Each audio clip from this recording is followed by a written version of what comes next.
Some things don't howl. Some things don't knock. Some things just drag chains through the dark. In Trinidadian folklore, they call it the Lugaloo, a creature so twisted it can only come out at night. During the day, you'd never know. He looks like anyone else, but after sunset, he becomes something else entirely. So picture this: a man with no head, a coffin strapped to his neck, three burning candles on top, and a heavy ironclad iron chain wrapped around his waist, dragging behind him like a cursed leash. Sometimes there are more chains, sometimes they move. And just when you think you can get close, he's not a man anymore. He shifts into a goat, then a horse, then a beast like a centaur made from the shadows.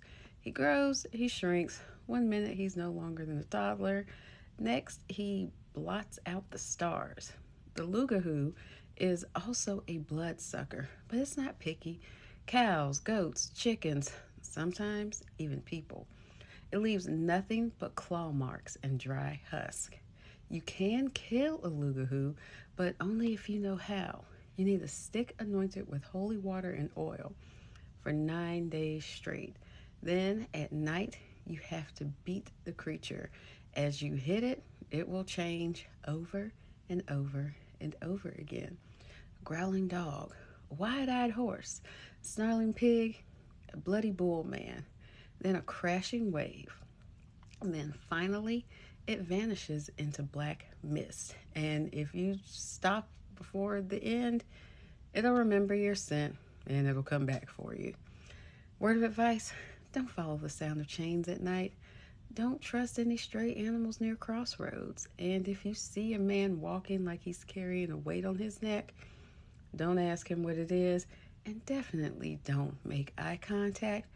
Just turn around, because once those candles are lit, it's too late. He's got you right where he wants you. And I've never heard of this creature before, and it definitely sounds like something out of one's nightmare. Some people pray for success, others buy it. In Trinidad, Barbados, and Guyana, there's a name whispered in hushed tones when someone gets too rich too fast. They say they have a buck. A buck is no ordinary spirit. He's small, twisted, and looks like a cross between a child, a leprechaun, or something out of a nightmare. Ugh. And once you've got one, your luck changes overnight. Your store starts booming. You win deals you never bid on. Everything you touch turns to gold. Might call it the Midas touch. Sounds good, right? Well, here's the catch. A buck doesn't work for free, because nothing works for free.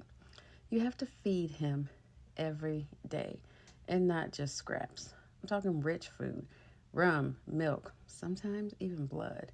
You keep him hidden in a bottle or locked in the attic. No windows, no mirrors, because if someone else sees him, they may try to steal him. And a stolen buck can turn violent. People say bucks are like genies, but they're more like deal makers. You give them a home, they give you success. But the price, other people's pain. They'll curse your competition, sabotage rival businesses, whisper deals into ears while they sleep. They can't be seen, but their owners, you know them, the ones who rose to fame out of nowhere. And if you ever hear footsteps in the attic that aren't yours, you might be living below someone else's buck. Not a good thing. So here's how you protect yourself. Never eat food at someone's house if their attic door is nailed shut. Don't follow a strange whisper into a locked room. And if you see a glass bottle sealed with wax and wrapped in red thread, don't touch it. You might not be able to put it back, because the buck, he chooses who he serves and who he destroys. This sounds like one creature that you don't want to be on their bad side. They say a storm tossed one night and a wind carried Gong Gong Sarah all the way from Africa straight to Likotu, Tobago. An African shaman blown off course in the 18th century, she landed alone in a plantation village searching for family that was enslaved from across the sea. She didn't find them, but she did find a purpose. Sarah became a midwife and healer, caring for pregnant women and newborns under oppressive rule. She married Tom, a man who was known to be kind, and lived to guide him and many others through the pain and trauma that they endured during slavery. After emancipation, villagers whispered that Sarah, free at last, decided to fly home to Africa. So one evening, she climbed the tallest silk cotton tree, or the halfway tree, on Golden Lane, an ancient revered tree rooted in African Caribbean spirituality. Legend says she lost her power of flight because she'd eaten so much salt during her time in Tobago. Salt weakened her ancestral magic. She leapt from the branches and fell to her death. Today, if you visit Golden Lane, you'll find her grave next to Tom's, and the same silk cotton tree still stands, and it's listed on Tobago's Heritage Asset Inventory. Sarah was one of the good ones, a mother, a healer, and a guide. If you visit her grave, show respect. Leave a small offering, sugarcane stalk, rum, or a flower at the base of the tree. Listen to the wind, and if you feel a whisper, it might be Sarah's voice carried on the breeze. All right, this next tale is also from the Caribbean, and y'all, I hope that I'm pronouncing this right. So, they say if you hear a baby crying like a cat in the middle of the night, don't go to the window. Don't check the door because it's not a child. It's Chirao or Chorley. Again, sorry if I'm pronouncing that wrong. She's the ghost of a woman who died pregnant or during childbirth, and now she walks the earth looking for her baby. You might see her late at night, dressed in white, hair wild and tangled, cradling something in her arms, a child that may or may not exist, a baby that wails for milk that she can no longer give. They say the cry sounds like a cat howling, and if you ignore it, she might just pass you by. But if you open the door and she gets in, mm. Now, some say her baby passed away too. Others say it lived and she visit its often, excuse me. But Shirley's grief doesn't stop at mourning. She becomes jealous, vengeful, especially toward other pregnant women. She causes miscarriages, possession, nightmares that cling like spider webs, and babies that cry all night for no reason at all. So check your window. She might be outside. And if a husband mistreated his wife while she was carrying, if he cheated on her or neglected the child after she died, he's first on her list. So deadbeat dads, watch out. Some say she walks with her head twisted backwards or that her feet face the wrong way. Others say she can look like any woman until it's far, far too late.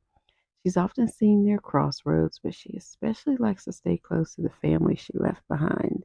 And of course, she visits the silk cotton tree or the halfway tree from my other video, where the veil is always thin. So here's some protection. Never leave a crying baby unattended. Pregnant women should avoid lonely roads at night. Surely cannot cross running waters. So if you're being followed, find a river fast. And remember, that cry in the night that may not be your child, ignore it because it might be hers and you don't want to get in the way of her checking. He's not a ghost. He's not a legend. He's a man. And that's the scariest part. In Barbados, they call him the Heart Man, sometimes the Black Heart Man. And unlike the other monsters that I've discussed, this one made a deal with the devil himself. See, the heart man isn't born, he's made. There's a whole society of them too, y'all. Men who traded their souls for wealth. But in return, they owe the devil something real, beating hearts. But here's the twisted part, it's not a one time deal. It's a seasonal quota, and it always starts around the end of the year. So, to become a heart man, you're taken to a wooded crossroads at midnight. They draw a bath in the metal tub, and you take what's called a bush bath. Then the devil appears and anoints you. and that's it. By morning, there's signs that it went through, coins along the road, smell of wild herbs. Someone new has joined the hunt. From there, the heart man must start collecting strangers, friends, anyone alone on a dark path, but the most prized hearts, innocent and untouched. That's why folks say lock your doors and keep your kids close because he does not knock. He just comes quietly and leaves with a heart. So here's how you might spot one. They attract white mice in their homes, their shops, and even their clothes. And if you notice a man with only one foot, well, that's probably a former heart man who quit the job. Because, yes, if you want, you can just go back to the crossroads, give up your wealth, and the devil takes your foot, and you get to live. Kind of. The final rule of the society: when a heart man passes away, they cut out his tongue so he can never speak the truth of the oath, not even in death. So, how do you protect yourself from a heart man? Never walk alone. Not on the road, not even in your house, which is creepy. Not during the season of the hunt, because you'll never know who the heart man is until it's too late.